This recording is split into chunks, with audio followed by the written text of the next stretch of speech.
বুঝাইছে আজকের লাইভ ক্লাসে সকল শিক্ষার্থীদেরকে স্বাগতম। আশা করছি তোমরা সবাই ভালো আছো।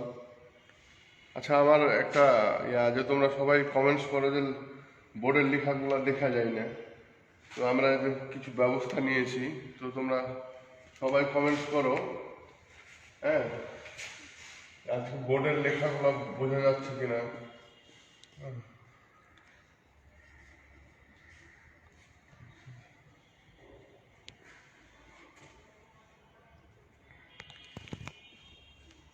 সবাই কি বুঝতে পারতেছো? সবাই কমেন্টস করো।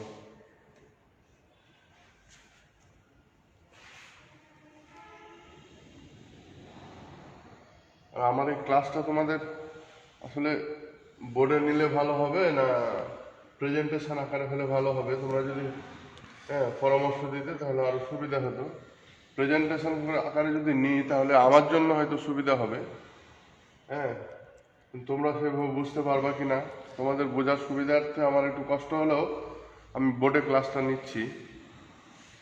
তো তোমরা যদি চাও যে আমি প্রেজেন্টেশন আকারে তোমাদেরকে ক্লাস নেব, লাইভ ক্লাস, তাহলে আমি সেভাবেই নেব। লেখা বোঝা যাচ্ছে, বোঝা যাচ্ছে না?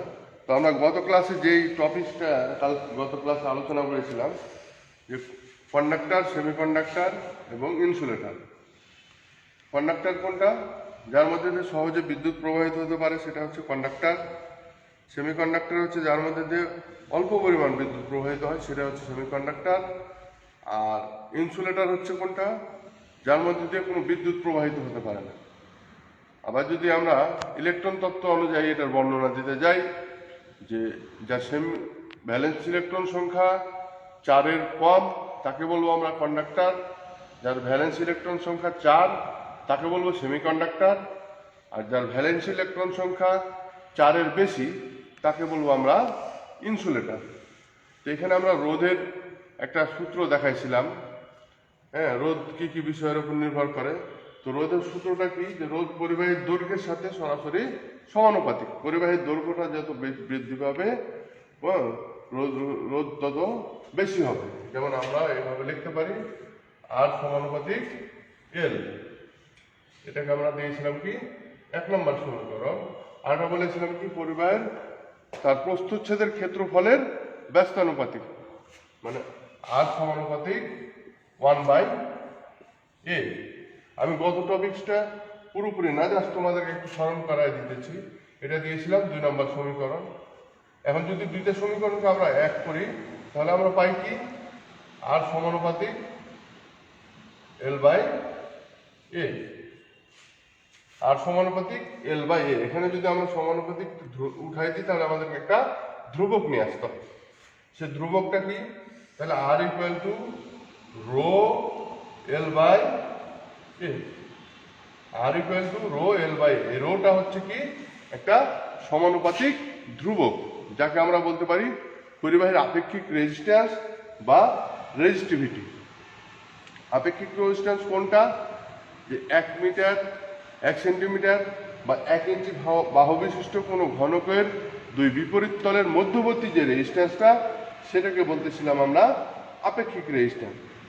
তো আমরা এর সাথে সম্পর্কিত বলেছিলাম, এর সাথে সম্পর্কিত কোনো ম্যাথ যদি তোমাদের থাকে তাহলে তোমরা আশা করছি সলভ করবে। বাসায় তোমরা সেগুলো প্র্যাকটিস করেছো। তারপরেও আমি যদি বলো তাহলে আমি একটা উদাহরণ দেখাই দিতে পারি। যেমন একটা অঙ্কে বলতেছে যে 1 মিটার একটি তামার পরিবাহীর দৈর্ঘ্য 1000 মিটার। বলছি যে একটি তামার পরিবাহীর দৈর্ঘ্য 1000 মিটার। একটি তামার পরিবাহীর দৈর্ঘ্য 1000 মিটার।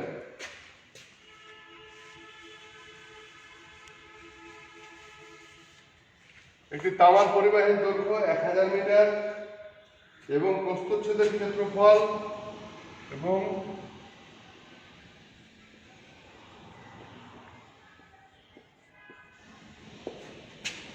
প্রস্থচ্ছেদের ক্ষেত্রফল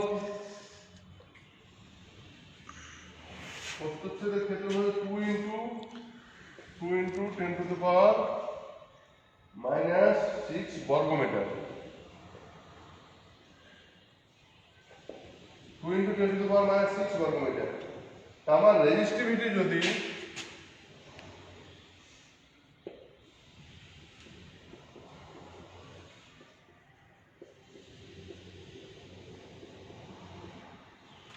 আমার রেজিস্টিভিটি যদি 1.72 into 10⁻8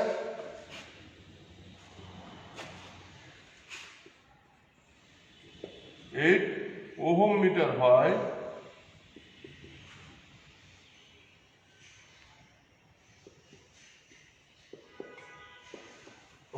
হয়, তাহলে পরিবাহীর রেজিস্ট্যান্স নির্ণয় করো। তাহলে পরিবাহীর রেজিস্ট্যান্স নির্ণয় করো।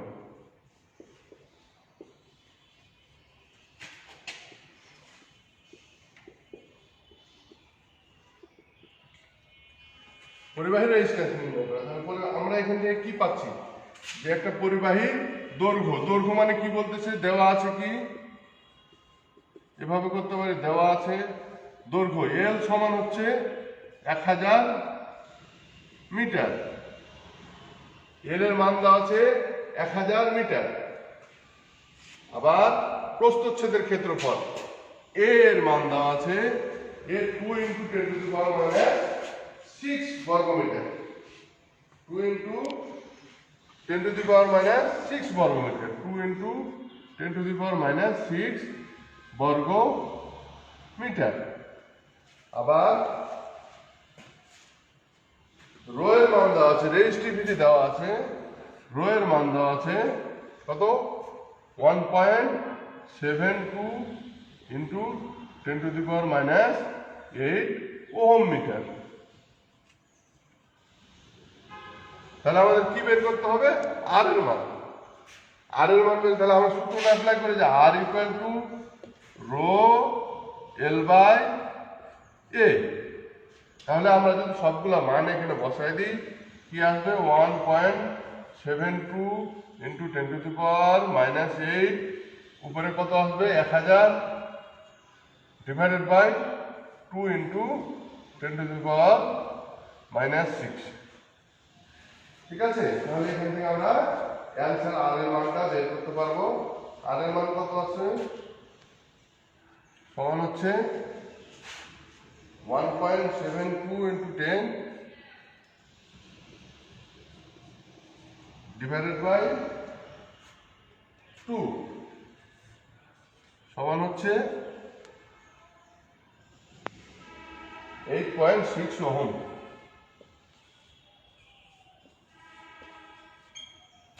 এভাবে যে কোনো অঙ্ক যদি থাকে তাহলে হয়তো এখানে রেজিস্ট্যান্স বের করতে বলেছে, কোনো জায়গাতে দৈর্ঘ্য, প্রস্থচ্ছেদের ক্ষেত্রফল বের করতে বলতে পারে, কোথাও হয়তো দৈর্ঘ্য বের করতে পারে। যাই বলুক না কেন, আমরা এই সূত্রে অ্যাপ্লাই করে এই অঙ্কের সমাধান করতে পারবো। আশা করছি তোমরা এই অধ্যায়ে যেগুলা লেকচারে আমরা আলোচনা করছি, সবগুলা তোমরা একটু একটু করে বাসায় দেখবা এবং একটা সেশনাল, সবাই একটা সেশনাল খাতা তৈরি করবা। এই খাতার মধ্যে আমি যেগুলো আলোচনা করতেছি, এই আলোচনাগুলো সবাই লিখে রাখবা এবং যখন ক্লাস শুরু হবে তখন সবাই আমাকে ওই খাতাটা দেখাবা বা জমা দেবে আমার কাছে। ঠিক আছে, এটা হলো তোমাদের বাড়ির কাজ। তোমরা যে ক্লাস করছো সেটার প্রমাণ হচ্ছে এটা। স্যার, দৈর্ঘ্য নির্ণয় করার একটা ম্যাথ বলেন। দৈর্ঘ্য বের করার যদি আমরা একটা করতে যাই, যে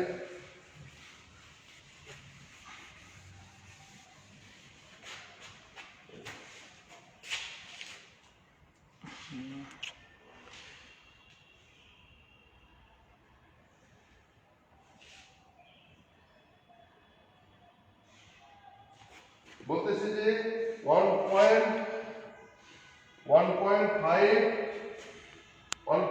মিলিমিটার ব্যাস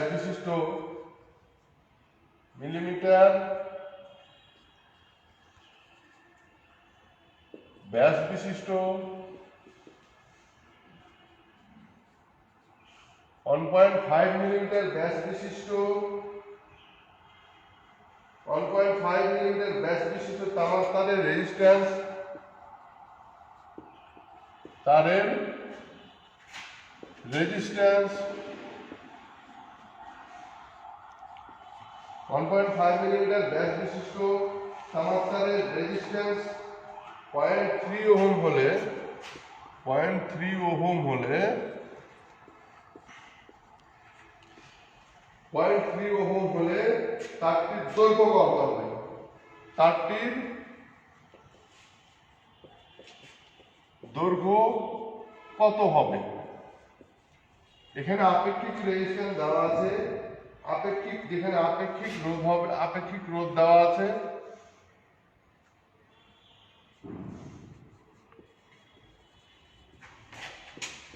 আপেক্ষিক রেজিস্ট্যান্স দেওয়া আছে 0.017 micro ohm meter, 0.017 micro ohm, ohm meter. তাহলে আমরা এখানে কি পাচ্ছি? ডি এর মান পাচ্ছি। এখানে দেওয়া আছে ডি কত, মানে ব্যাস 1.5 মিলিমিটার ব্যাস, মানে কি ডি এর মান দেওয়া আছে, ঠিক আছে? তো ডি এর মান দেওয়া আছে। আগে সবার আগে আমাদের 1.5 মিলিমিটারকে মিটারে রূপান্তর করতে হবে। তাহলে 1.5 মিলিমিটার কে যদি মিটারে করি তাহলে কি হবে? 1.5 into 10 to the power minus 3 meter, 1.5 into 10 to the power minus 3 meter. এখন ডি এর মান দেওয়া আছে কত? এটা 1.5 into 10 to the power minus 3 meter, 1.5 into 10 to the power minus 3 meter. তো আমরা এই প্রস্থচ্ছেদের ক্ষেত্রফল আমরা জানি a equal to pi D square by 4। এটা আশা করছি সবাই এই সূত্রটা জানো। প্রস্থচ্ছেদের ক্ষেত্রফল বের করার সূত্র হচ্ছে এটা, a equal to pi D square by 4।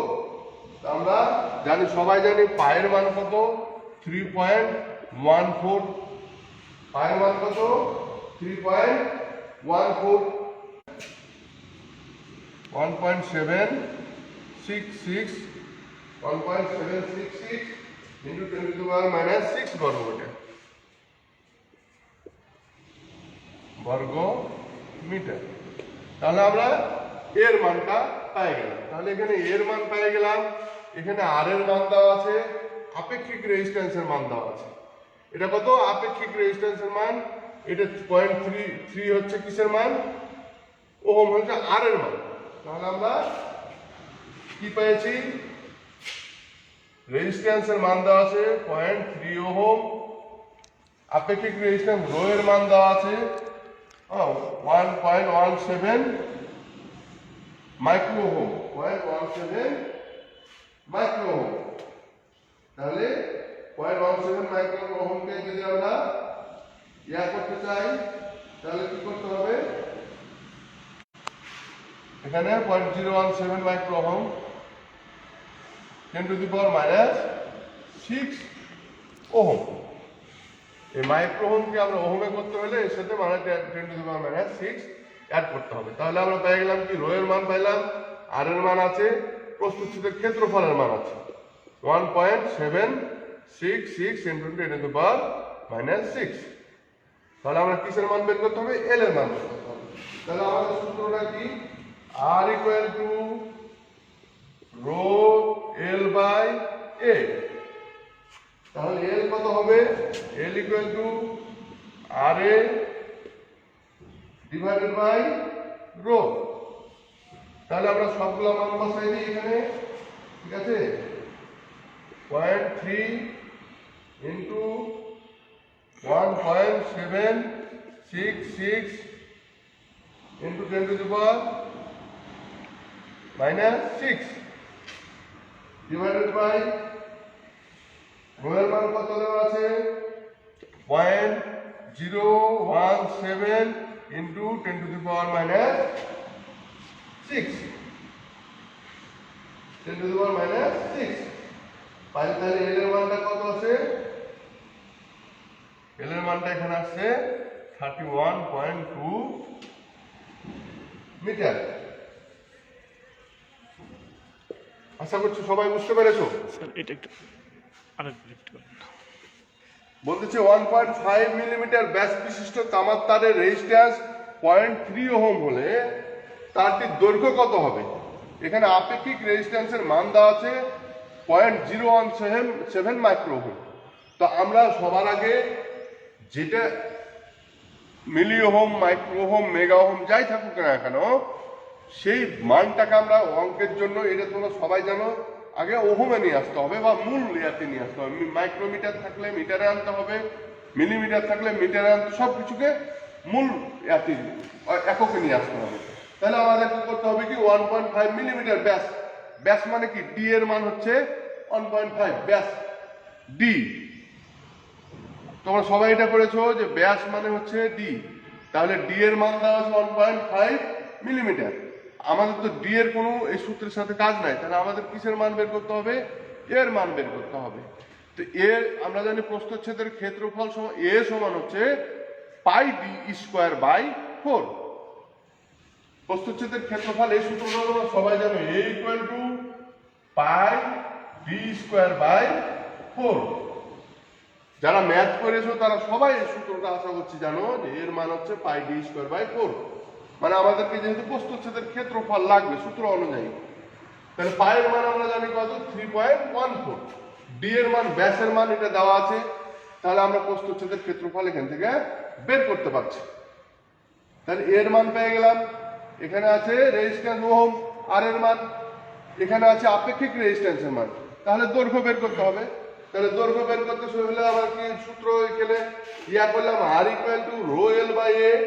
এখান থেকে এলটা নিয়ে আসলে R A divided by rho. তো সব কিছুর মান বসাই দিলে আমাদের অ্যান্সার চলে আসছে এল এর মান এল ইকুয়াল টু 31.2 মিটার। বুঝতে পেরেছো সবাই? বাসায় এগুলো একটু একটু প্র্যাকটিস করো। প্র্যাকটিস করলে আরো সহজ হয়ে যাবে অঙ্কগুলো। তোমরা সবাই যদি বুঝতে পারো তাহলে আমরা নেক্সট টপিকে চলে যাই। আজকে আমার শরীরটাও ভালো না, খুব ঠান্ডা লেগে আছে। হ্যাঁ, বেশি কথা বলতেও কষ্ট হচ্ছে। তারপরেও যেহেতু লাইভ ক্লাস, তোমাদের ক্লাস চলতেছে না সরাসরি না, এই জন্য আমি এই অঙ্কটা মুছে করে দিই। তো আমরা এরপরের অধ্যায়টা চলে আসছি।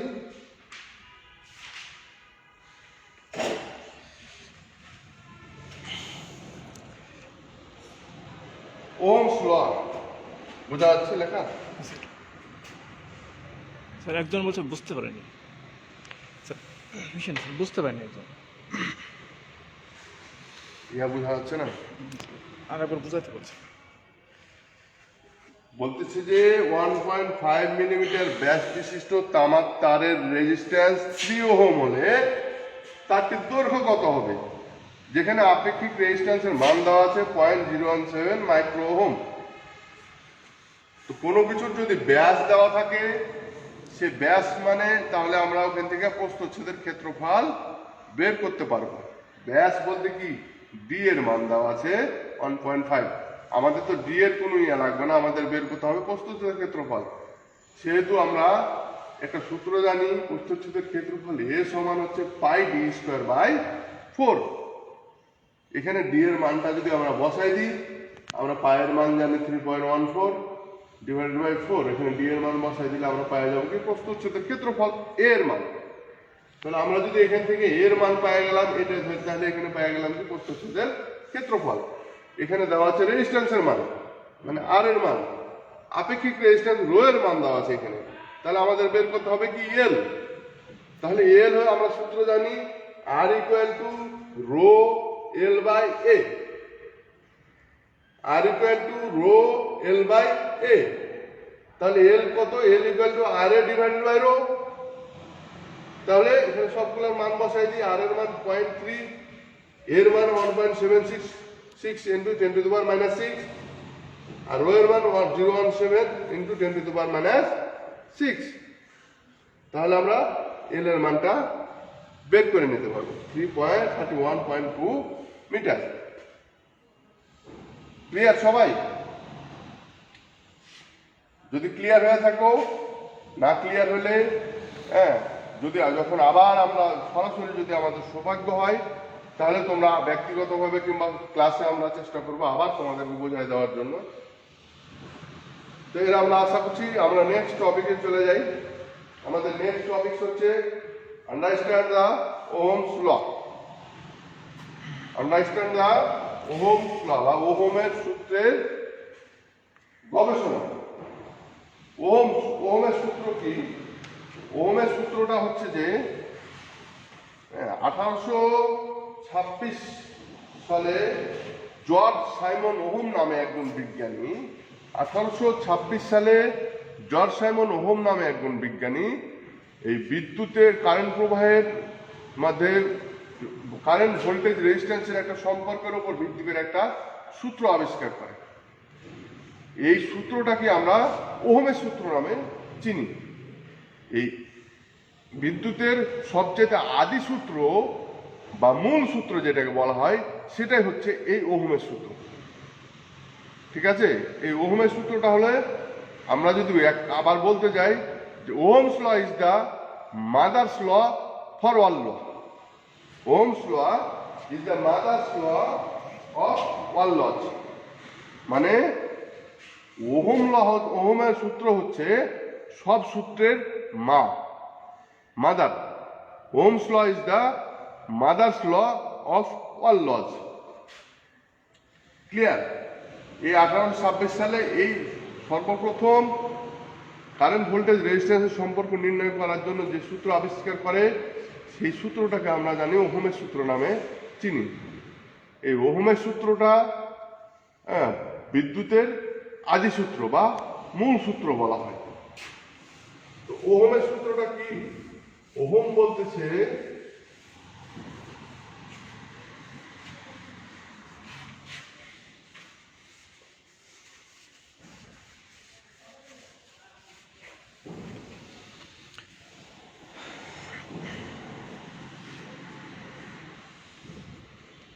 কোনো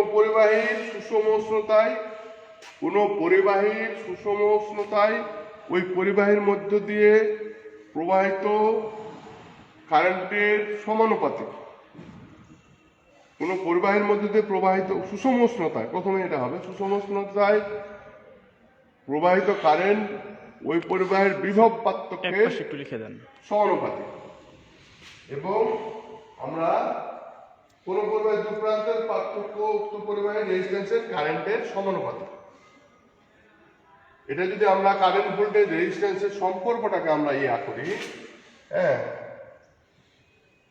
তাহলে আমরা জিনিসটা আরো ক্লিয়ার হবে। ধরো এটা একটা পরিবাহী, এটা একটা পরিবাহী। পরিবাহী মানে কি? পরিবাহী যার মধ্যে দিয়ে কারেন্ট প্রবাহিত হতে পারে সেটাই হচ্ছে পরিবাহী। এই পরিবাহীর এই প্রান্তের ভোল্টেজ, এটা হচ্ছে এ প্রান্ত, ধরে এই প্রান্তটার নাম এ, এই প্রান্তটার নাম বি। তাহলে এই প্রান্তের ভোল্টেজ হবে কি ভিএ, এই প্রান্তের ভোল্টেজ হবে কি ভিবি। আর এর মধ্যে দিয়ে প্রবাহিত কারেন্ট হচ্ছে আই। তাহলে সূত্র কি বলতেছে? সূত্র বলতেছে যে সুষম উষ্ণতায় কোন পরিবাহীর মধ্যে দিয়ে প্রবাহিত কারেন্ট, মানে এই পরিবাহীটার মধ্যে দিয়ে প্রবাহিত কারেন্ট আই, এই যে দুইটা বিভব পার্থক্য বা ভোল্টেজ ভি এ বি, এটার বিভব পার্থক্যের সমানুপাতিক। এই প্রান্তের ভোল্টেজ এই প্রান্তের ভোল্টেজের যে পার্থক্য বলতে কি? এটা মানে এটা সমান হয়েছে একটা পার্থক্য, তাই না? এটা থেকে এটা বাদ দিলে হয় পার্থক্য, তাই না? তাহলে এটার মধ্যে যে পার্থক্য সেটা হচ্ছে এই কারেন্টের সমানুপাতিক। এক কথায় বলতে গেলে আই সমানুপাতিক ভিএ মাইনাস ভিবি। সবাই বুঝতে পেরেছো? এই পরিবাহীর মধ্যে দিয়ে প্রবাহিত কারেন্ট এই পরিবাহীটার দুই প্রান্তের বিভব পার্থক্যের সমানুপাতিক, তাই না? তাহলে লিখতে পারি আমরা কথাটা কি, আই সমানুপাতিক ভিএ মাইনাস ভিবি, বা এভাবে লিখতে পারি আই সমানুপাতিক ভি। আমরা যদি ভিএ মাইনাস ভিবি সমান ভি ধরি বা ভোল্টেজ, যেটা এখানে বিভব পার্থক্য মানে হলো ভোল্টেজ, তাই না? এটাকে যদি আমরা ধরি তাহলে আমরা এভাবে লিখতে পারি সূত্রটাকে আই সমানুপাতিক ভি, বা ভি সমানুপাতিক আই লিখতে পারি কিনা, ভি সমানুপাতিক আই। বা এখান তাহলে যদি আমরা এই সূত্র থেকে এই সমানুপাতিকটা উঠাই দিই তাহলে কি করতে হবে, আমাদেরকে একটা সমানুপাতিক ধ্রুবক নিয়ে আসতে হবে। তাহলে সমানুপাতিক ভি সমানুপাতিক ভি সমান হচ্ছে আই আর,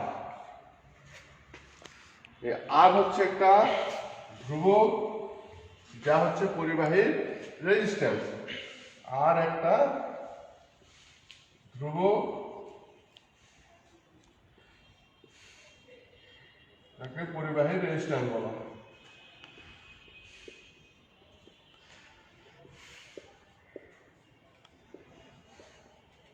আমরা তো সবাই জানি আর এর মান হচ্ছে কি, আর হলো একটা রেজিস্ট্যান্স। তাহলে আমরা সূত্রটা কি পাই, যে V equal to I R, বা আমরা এই সূত্রটাকে এভাবে লিখতে পারি ভি বাই আই সমান হচ্ছে আর, ভি বাই আই সমান হচ্ছে আর, বা এভাবে লেখা যায় I equal to V by R, লেখা যায় কিনা? এই একই সূত্রকে আমরা লিখতে পারি V equal to I R, V by I equal to R, I equal to V by R. Sir class time আপনার শেষ, 5 মিনিট আছে স্যার। এটা হচ্ছে পরিবাহীর ওহমের সূত্রের প্রমাণ, বা এভাবে প্রশ্নটা থাকতে পারে যে কারেন্ট, ভোল্টেজ এবং রেজিস্ট্যান্সের মধ্যকার সম্পর্ক। ঠিক আছে, সূত্রটা কি হচ্ছে I equal to V by R, বা V equal to I R, বা V by I equal to R, বা I equal to V by R. এটা হচ্ছে ওহমের সূত্র বা এই ওহমের সূত্রের প্রমাণ। তোমাদের যদি প্রশ্ন থাকে পরীক্ষাতে যে ওহমের সূত্রের প্রমাণ দেখো, তাহলে তোমরা এভাবে দেখাবা, বা ওহমের কারেন্ট, ভোল্টেজ, রেজিস্ট্যান্সের মধ্যে সম্পর্ক দেখাও, তাহলে এভাবে দেখাবে। এখানে কি কারেন্ট, ভোল্টেজ, রেজিস্ট্যান্স, ঠিক আছে? কারেন্ট হচ্ছে ভোল্টেজ এবং রেজিস্ট্যান্সের অনুপাতের সমান, ঠিক আছে? তো এই ওহমের সূত্রটা খুবই ইম্পর্টেন্ট। আমরা নেক্সট ক্লাসে ওহমের সূত্র সম্বন্ধে আরো আলোচনা করব, এবং ওহমের সূত্র সম্পর্কিত অঙ্ক যদি থাকে তাহলে আমরা নেক্সট ক্লাসে আলোচনা করব, ঠিক আছে? ততদিন পর্যন্ত তোমরা বাসায় নিজেরা একটু প্র্যাকটিস করবা, এই সূত্রটা দেখবা, এবং অবশ্যই খাতার মধ্যে এগুলা লিখে রাখবা, ঠিক আছে? সবাই ভালো থাকো। আমার আজকে না, তাড়াতাড়ি ক্লাসটা শেষ করা লাগবে। সবাই ভালো থাকো। আল্লাহ হাফেজ।